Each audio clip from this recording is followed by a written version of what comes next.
রহমতের নবীজি খেজুরের বাগানের পাশ দিয়ে নবীজি হেঁটে যাচ্ছেন মদিনায়। একটা উট দৌড়ে আসছে।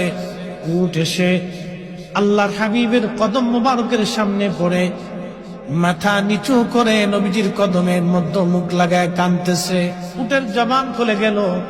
উট কাঁদে আর বলে, ইয়া রাসূলুল্লাহ, ইয়া হাবিবাল্লাহ, নবী গো, আপনার কদমে আমার আরজি। উট কি জন্য তুমি কাঁদো? বলে, ইয়া রাসূলুল্লাহি, আমাকে শুধু মারে, আঘাত করে, কিন্তু খাদ্য দেয় না, কাজ বেশি বেশি করায়। এমন সময় পিছে পিছে ওই মদিনার সেই উটের মালিক দৌড়ায় আসছে। আল্লাহর নবী বললেন, ও উটের মালিক, তুমি কি উটের মালিক? বলে, হ্যাঁ ইয়া রাসূলুল্লাহ। তুমি কি তাকে খাবার কম দাও, কাজ বেশি করাও এবং মাঝে মধ্যে তারে পিঠাও? বলে, ইয়া রাসূলুল্লাহ, কি করে আপনি জানলেন? বলে, উট এসে তোমার বিরুদ্ধে আমার কাছে অভিযোগ পেশ করেছে। একবার জোরে বলা যাবে কি আল্লাহু আকবার? বিশ্ববিখ্যাত আল্লাহর একজন ওলি ছিলেন, তার নাম হযরত মালিক ইবনে দিনার আল ইরাকি আল বসরি রাহমাতুল্লাহ আলাইহি। হযরত মালিক ইবনে দিনার তিনি প্রত্যেক বছরে মক্কায় হজ করার জন্য ইরাকের বসরা থেকে আসতেন। এক বছর তিনি হজে আসলেন, হজ শেষ করলেন।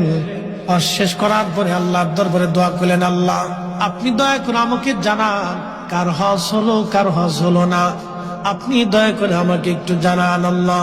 উনি দোয়া করলেন, কান্নাকাটি করলেন, আল্লাহ, এত মানুষ হজে আসলো, কিন্তু দোয়া কবুল হলো কি হলো না জানা নাই। আল্লাহ রাব্বুল আলামিন রাত্রিবেলা হযরত মালিক ইবনে দিনারকে স্বপ্ন দেখাইলেন, মালিক রে, সবার হজ আমি আল্লাহ কবুল করেছি, সবার জীবনের গুনাহ আমি আল্লাহ মাফ করে দিয়েছি, কিন্তু একজন মানুষের দোয়া এবং একজন মানুষের হজ আমি আল্লাহ কবুল করি নাই, এবং একজন মানুষকে আমি আল্লাহ ক্ষমা করি নাই। লক্ষ লক্ষ মানুষ আমি মাফ করছি, কিন্তু একজনকে মাফ করি।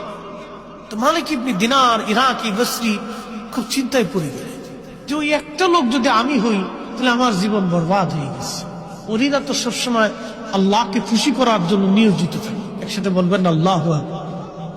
ওলিরা কাকে সন্তুষ্ট করতেন? আল্লাহকে, রসুল। ওলিদের কাজই ছিল আল্লাহ তার রসুলকে খুশি করা।